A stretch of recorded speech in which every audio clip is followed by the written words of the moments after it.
a recent report, it's about a year and a half old, showed that socioeconomic interconnectedness is one of the leading indicators of social mobility for our community.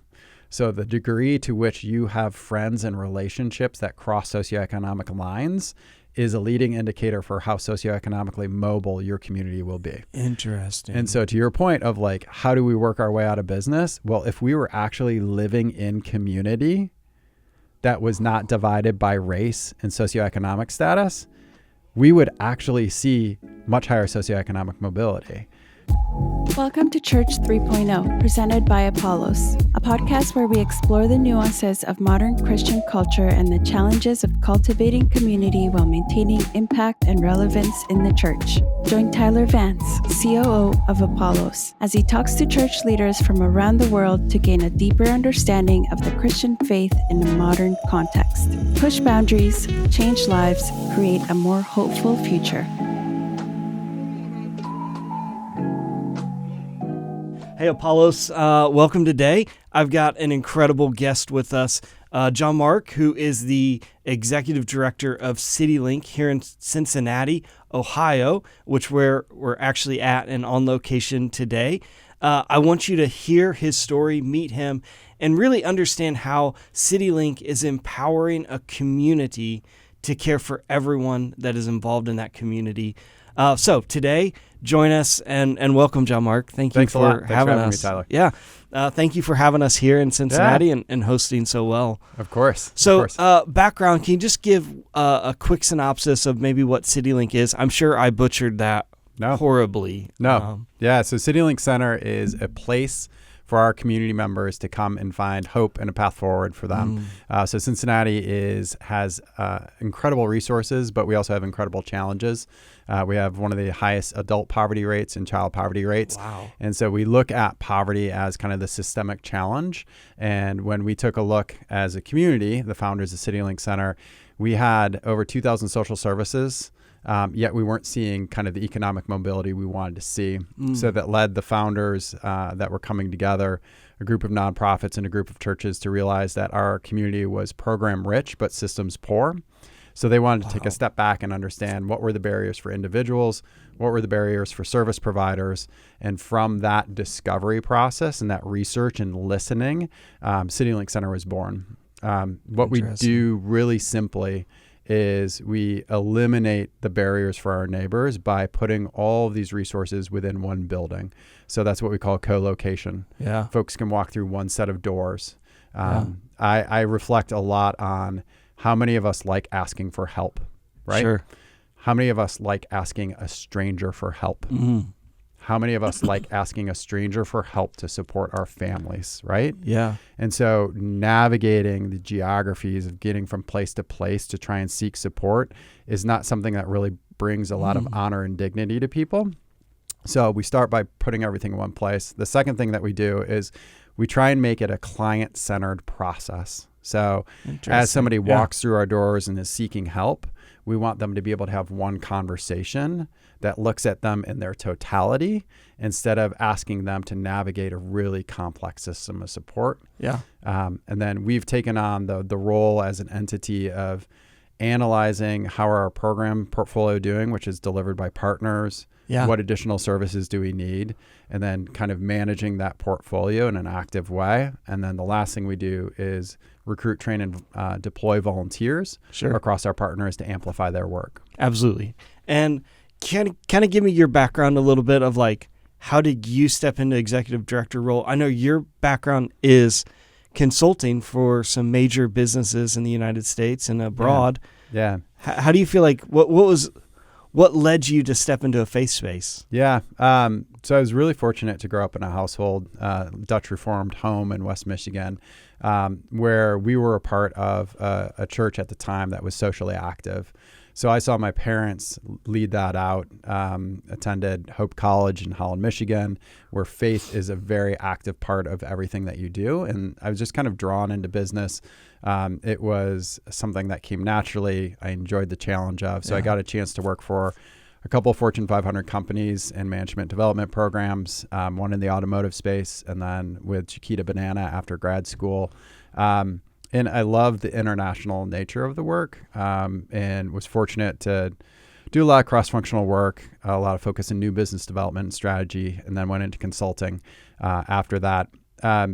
There was always this strong pull that God had on my heart to say, how can you use different talents in order to make a difference in the kingdom? And so when I moved to Cincinnati, got very involved with the volunteer group, Give Back Cincinnati, that was doing great work here, saw the power of volunteerism. When Katrina happened, it was something that broke my heart. I was embarrassed by our national response to our nation's need in that community. And so a group of folks went down to NOLA right afterwards. And on the way back, it was one of those moments where I was like, oh, God clearly wants me to invite our church into this story. So I approached our church, Crossroads, and said, I think we're supposed to bring 300 people to New Orleans next year. And they said, that's nice. We don't really know who you are, but fortunately, a couple of people, Tim Seneff and others, encouraged me on that path. And what was beautiful about that was it was an opportunity for me to invite friends into a story of faith by inviting them and saying, like, I can't do this, but we could do this. So we formed a team, launched a trip to New Orleans. First year, took 350 people down there, partnered with an incredible African-American church down there that really opened their doors to us and showed us the need in the community and helped walk alongside us as we learned the community. And that led to the next year, 600 people. Year after year, we were bringing down, 400, 500 people to help rebuild alongside Habitat and other nonprofits. That was a formative experience for me of seeing that there are so many people who are looking for a way to engage.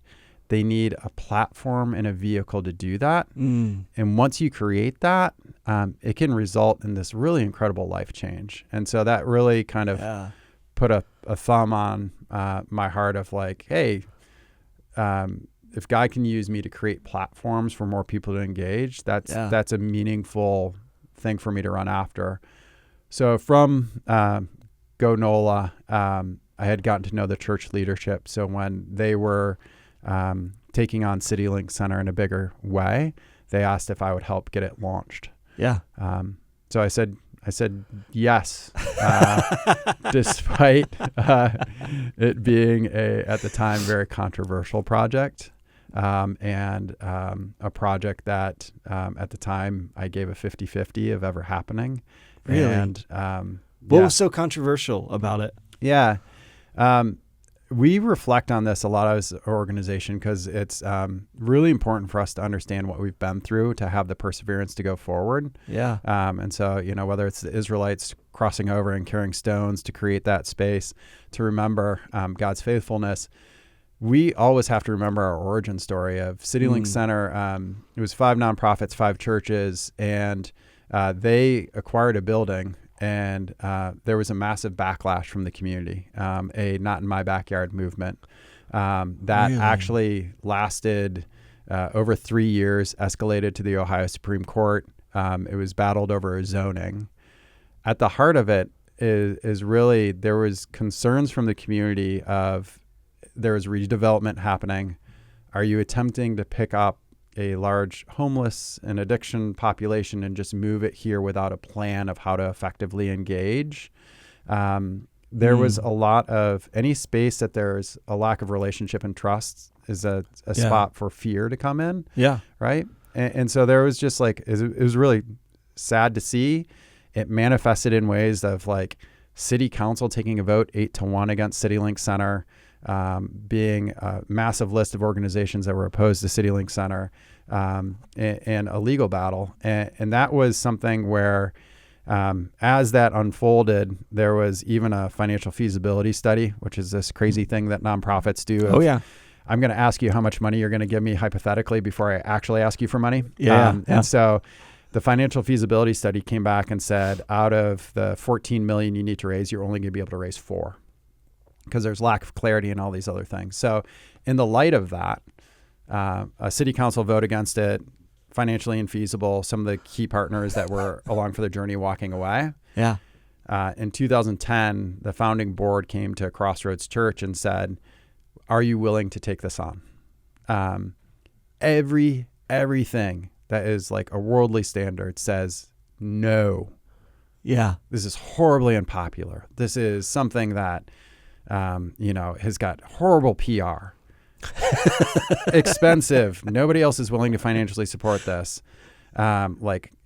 Everything says run away, right? Yeah. Yeah. And the church leadership looked and reflected and said, we are called by God to care for our neighbors, right? We are called to meet the widows and orphans. So we will take this on, but it needs to be a separate organization so that others participate, other churches and other community. It needs to care for our neighbors with excellence. Yeah. Needs to engage volunteers and honor God. Yeah. And that was the marching order. So if the church's leadership did not have the bold confidence to step into a space that everything tells you to run away from, we never would have launched. Man, how did you stay involved in that? Because, obviously coming from a background of success, that's a lot of failure to be facing right in the midst of it. Yeah. I wasn't a part of that era. Okay. So there were leaders like Tim Seneff, Mark Stetcher, Brian Tome, who were taking the arrows during that entire time. And so they are the ones who pushed through that. And then we got to a space in 2010 when the board was reconstituted. And they kind of started fresh with who should we serve, who should our target demographic be, what should those services be. Yeah. And I joined in August. And so all I had to deal with was the kind of like long legacy of negativity around the project. Sure. And fortunately, I had some really good relationships in the community where I could go to them and say, help me understand why you're on this list of people who are opposed. Yeah. Help me understand why you think this is a bad idea, and listen and adjust kind of based on the good feedback that we were receiving. And so I got to come in at that time. When I was taking the job, I had to tell my parents, had to tell everyone, do not Google this. Because you're going to think I'm insane for taking this job, right? Because this is like, it was really bleak in terms of like every story was negative. And so then we just had an opportunity to see what was possible and follow a call. And I told the board at the time, hey, I'm a startup guy. I'll be here for 3 years and then I'll be out and pass it off to somebody who's better to manage. But the journey has been, we talk about peeling back the onion, right? Yeah. And so like some of our notions of launch, which were rooted in systems thinking, lacked the depth of understanding that we need to really serve our community well. So we've just been on a journey of how do you continue to peel back the onion, understand our clients better, understand our community better, to hope to better serve our neighbors. Yeah. Well, at Apollos, one of the things we say is 7 days, not just Sundays. Yeah. Right? Like live out your faith. Yeah. Like engage your church and do that. And so like as CityLink talks about volunteers and things like that, you guys are calling a group of people to live beyond just church on Sundays, beyond Christian on Sunday. What are the challenges that are specific to that? Like, how do you do that? Yeah, it's been fascinating to see. Something that I have a lot of respect for is the church I attend. They talk about that Sunday is the locker room, but the rest of the week is the game, right? Yeah. And so like, if we see church on Sunday as our engagement in our faith, we are missing the design of our lives, right? Sure. So what we have the ability to do is invite people into regular serving, and then different ways to engage with us as an organization to love your neighbors, which we feel like is a fundamental call of who we are, called to be as Christians. We believe that we need to be known more for who we love than who we hate. And I think we've lost that a bit in our culture. And so at CityLink, it's an incredible opportunity for years. I think when we look at socioeconomic mobility, people are asking, what's the government going to do? What's business going to do? Yeah. What are other, institutions going to do? And what we saw missing a little bit was, what's the church going to do? Yeah. So we get to create a space where people can walk through and be known and cared for.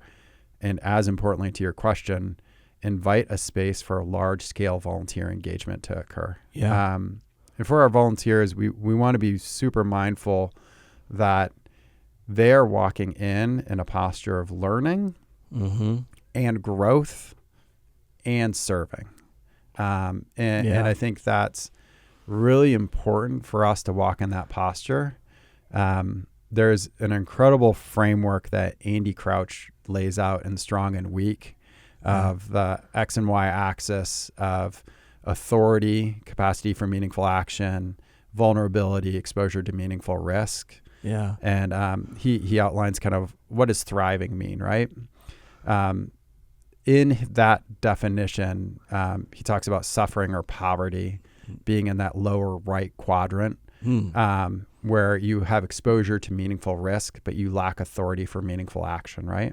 Interesting. So a lot of people look at our work and they're like, oh, this is a representation of we're building authority in our clients by them taking on new certificates to enter careers in IT or healthcare or auto tech, learning financial principles and learning mental health to build their own authority to step into flourishing. What's really fascinating about that model to think about is the upper left quadrant is control, right? And that is where you've got authority but not vulnerability. And I think there's a risk for individuals that look at things strictly from a financial perspective to say like, hey, I'm not in poverty, right? I've got enough financial resources, without seeing maybe the relational poverty or the spiritual poverty that we're experiencing. And so what we get to do in the context of inviting volunteers into our story is we're actively inviting them to take steps into vulnerability, right? Yeah. Because it is easy for us to live in a socioeconomically divided communities and live our narrative of what our story is in comfort.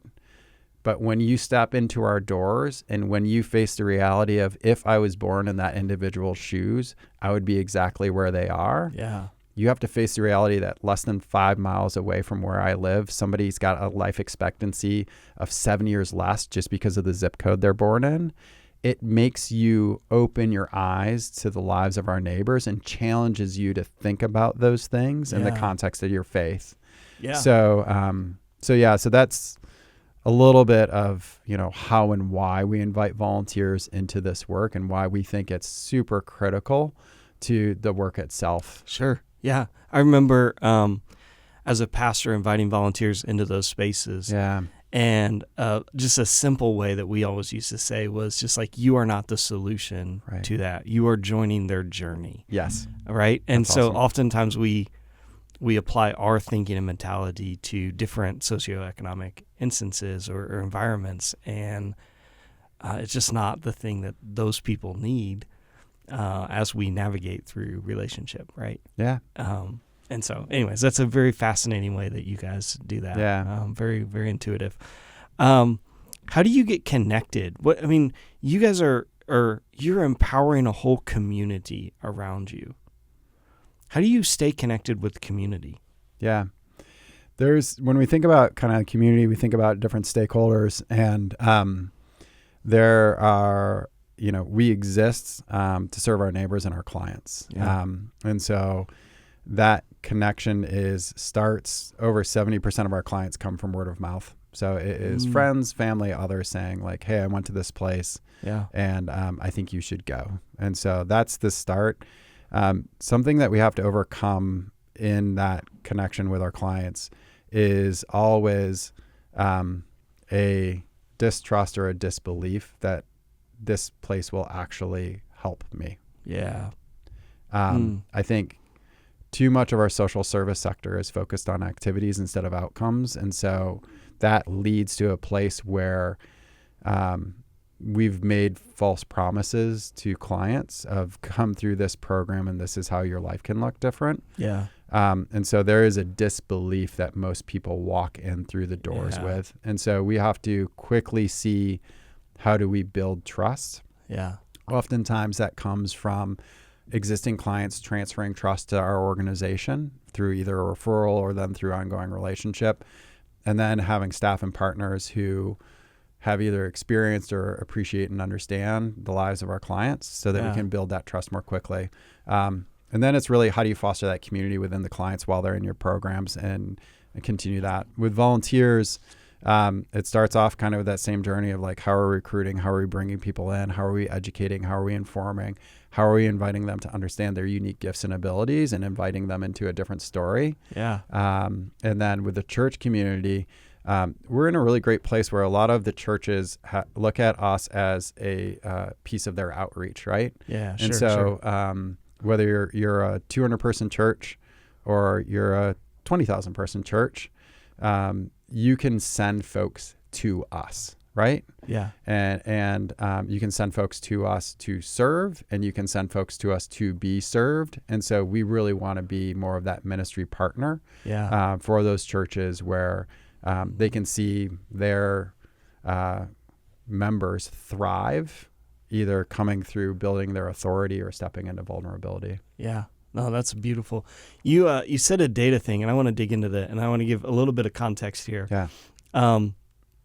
At Apollos, we run some beautiful things called cohorts, and I know your local church uses that as well.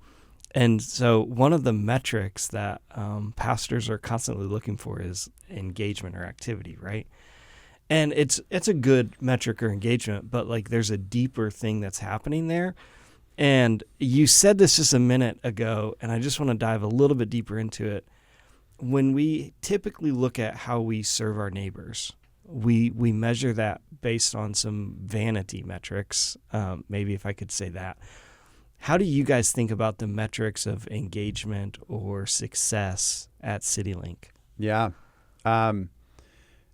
What's really fascinating is I think if most communities step back and added up all of the counts of people served by all the services in town, we would find that everybody has been served 3 times or more, wow. Right? There are no standards in our social service sector for how you count, when you count, what you're using as your numerator, denominator. Yeah. And something that was really important to me and to our team is that we talk about we are client-centered, faith-based, and data-driven. Yeah.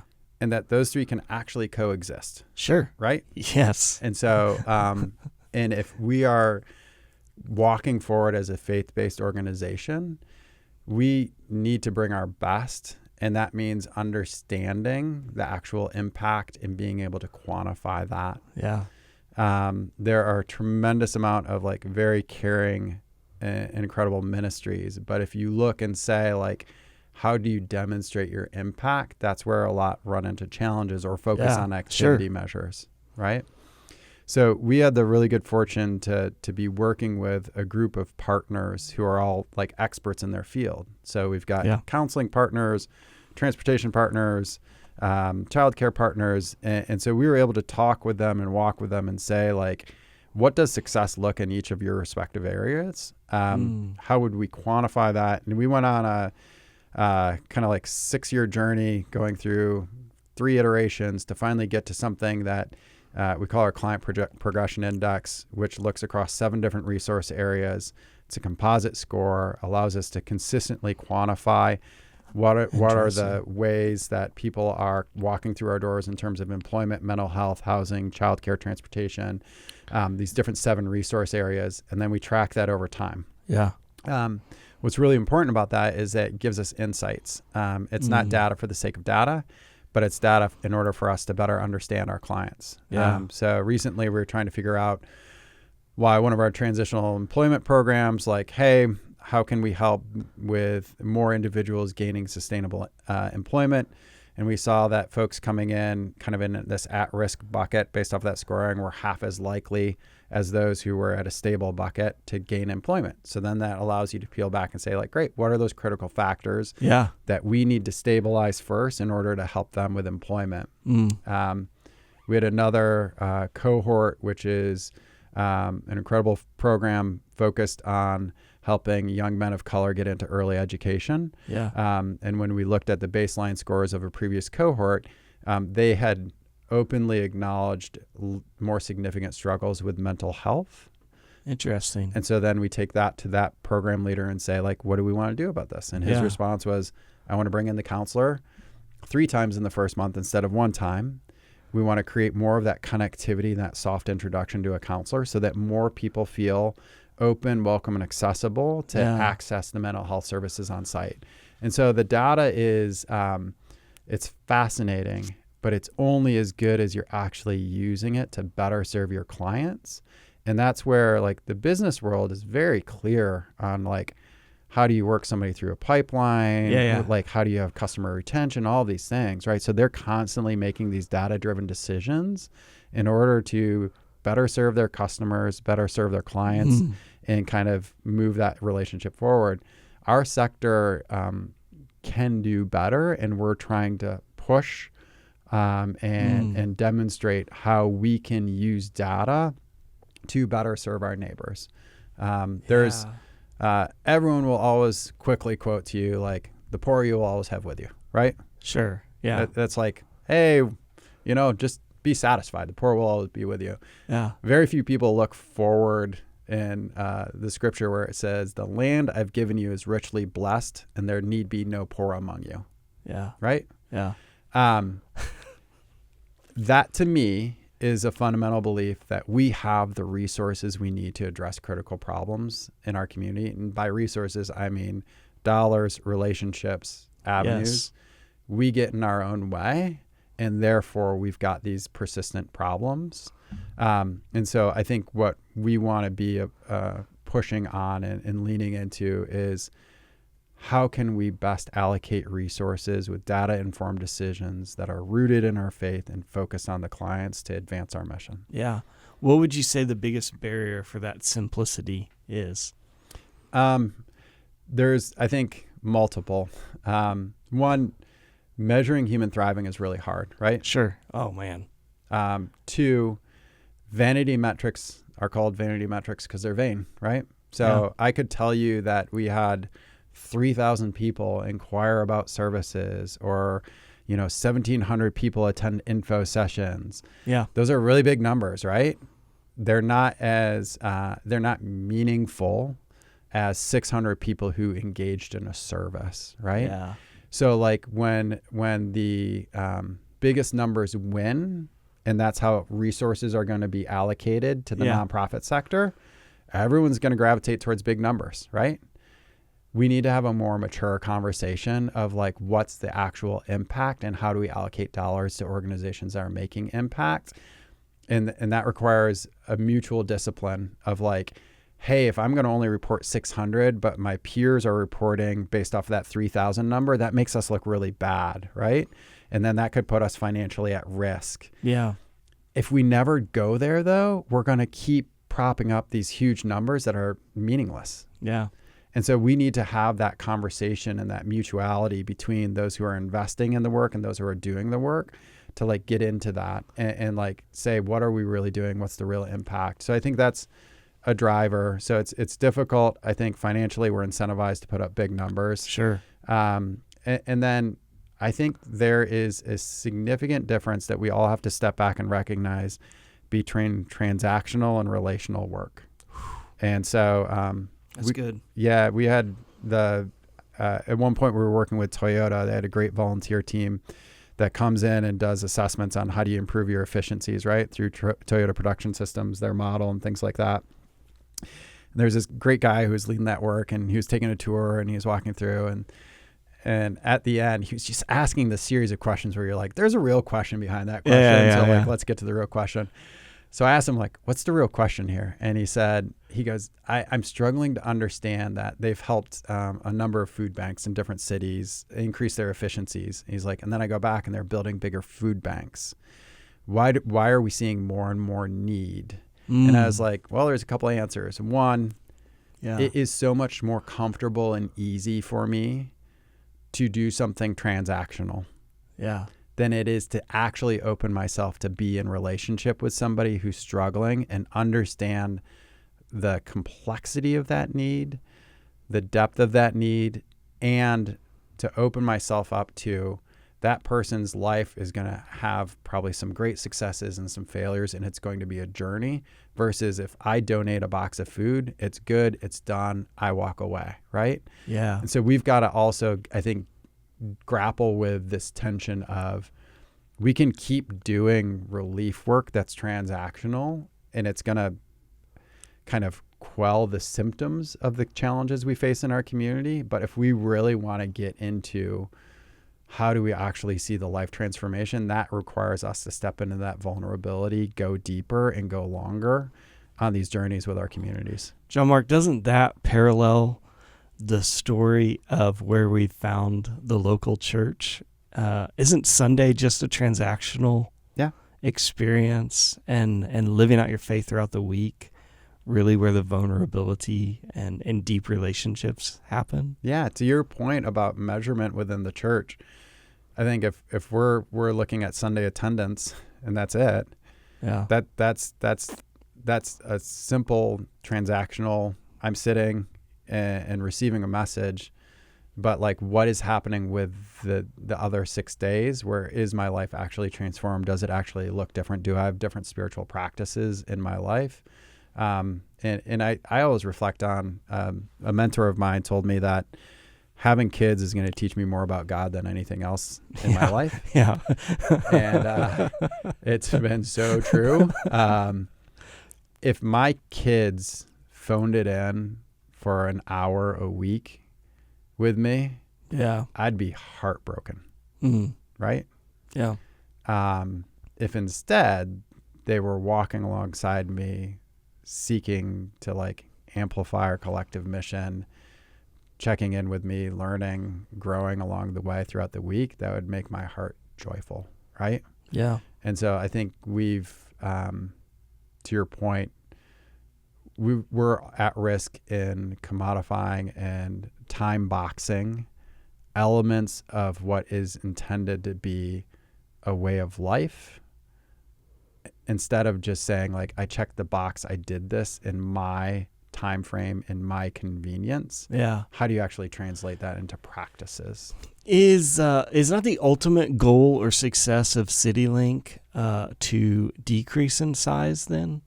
Our goal is to put ourselves out of business. Yeah. Like, period. Yeah. And I think that requires multiple fronts and multiple areas that we don't touch, right? And so like, just like we don't believe there's a silver bullet of education or transportation or child care, and that's why we have a holistic approach for adults. Yeah. Our goal is if we have a thriving education system and a thriving kind of connectedness as a community, hopefully nobody ever has to walk through our doors, right? Yeah. If we figure out and take a look and say, like, why do we have a criminal justice system that has such a high recidivism rate? If we solve some of those problems, hopefully CityLink isn't ever needed, right? Until that day, we're going to work forward and figure out how do we best serve our clients. And so we're definitely in that space. One of the really interesting studies that has come out recently is there's a researcher, Raj Chetty, who's like the preeminent researcher on socioeconomic mobility. He has studied this and looked all sorts of different ways at like, what does it look like for a community advanced socioeconomically? And so we follow his work closely. A recent report, it's about 1.5 years old, showed that socioeconomic interconnectedness is one of the leading indicators of social mobility for our community. So the degree to which you have friends and relationships that cross socioeconomic lines is a leading indicator for how socioeconomically mobile your community will be. Interesting. And so to your point of like, how do we work our way out of business? Well, if we were actually living in community that was not divided by race and socioeconomic status, we would actually see much higher socioeconomic mobility. We right now in Cincinnati, and this is a stat that's pretty even across the country, if you're born into poverty and you spend half your childhood in poverty, you're 36 times more likely to be in poverty as an adult than somebody who's born into affluence. So that right there statistically should wipe away our myth of like equal opportunity for all and like just pull yourself up by your bootstraps, right? That's statistics, right? Yeah. So the great news about the quantified research that's about socioeconomic mobility is if the church was a place that actually reflected our communities and had the different engagement of people from different socioeconomic and racial communities in one place, that by itself would dramatically alter socioeconomic mobility in our communities. And so as we are pulling volunteers into our work and as we're having clients, we get to be that safe third space for people to connect. And that's something that we want to go a lot deeper into in the future is how do you foster more of that connectedness with in a way that safeguards our clients. Mm-hmm. Yeah. Well, yeah, for sure. And safeguards our volunteers and sets them up for a healthy relationship. I think you might have just answered my next question, which was it's a freebie for you to answer as without punitive damage. What do you wish the local church was doing differently or more of, or fill in the blank? Like if you could change one thing about the local church, you're an organization that interacts with multiple, right? What would you change? I think there's a couple things. One, I want the church to be a place that welcomes everyone. And so like we've got a lot of our clients who have given up on faith because of what they would call church hurt. Yeah. So pre-pandemic, we had 65% of our clients would self-describe as Christian, with half of them with a church home. Okay.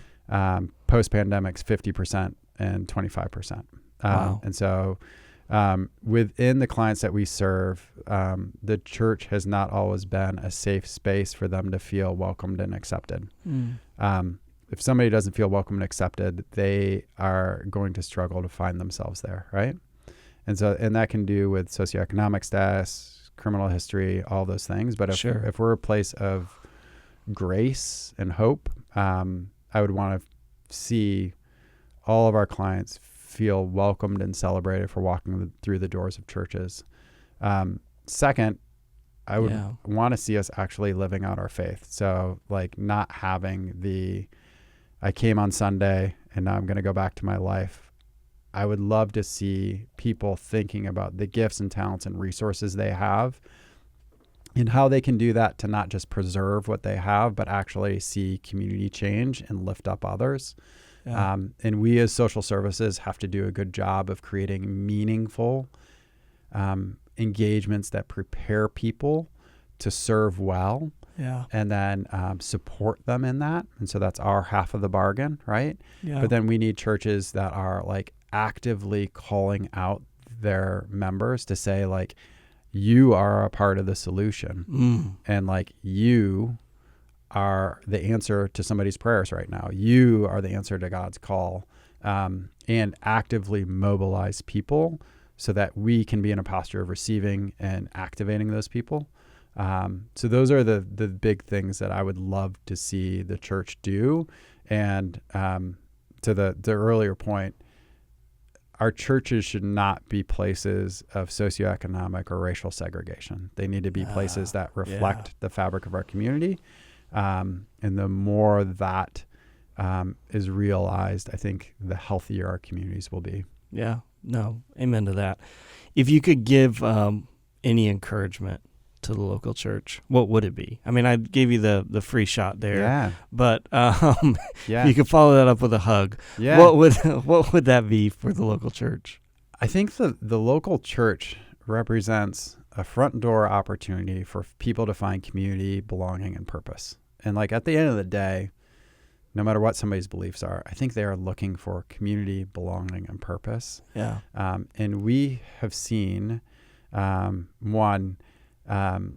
church who took an extremely bold and daring step create something that is now being looked at as a best practice in the country for socioeconomic mobility, right? Yeah. And so I would encourage church leaders, whether that is a 200-person church or a large church, to say, like, when you invite and challenge your members into a bigger story, they will step up, right? And so, like, are we casting a big enough vision? Are we dreaming boldly enough about what the church's role can be? Yeah. And so I would just encourage the church to just say, you have got the platform and you've got the capacity, and let's just keep inviting people into a bigger story. I love that. I actually want to end with that. Like, let's just keep inviting people into a bigger story. And CityLink is a great place to be invited into that story. Thank you, Johnmark, for spending time with us today. No, thanks for having us. And investing. Yeah. Absolutely. Thank you. I appreciate you.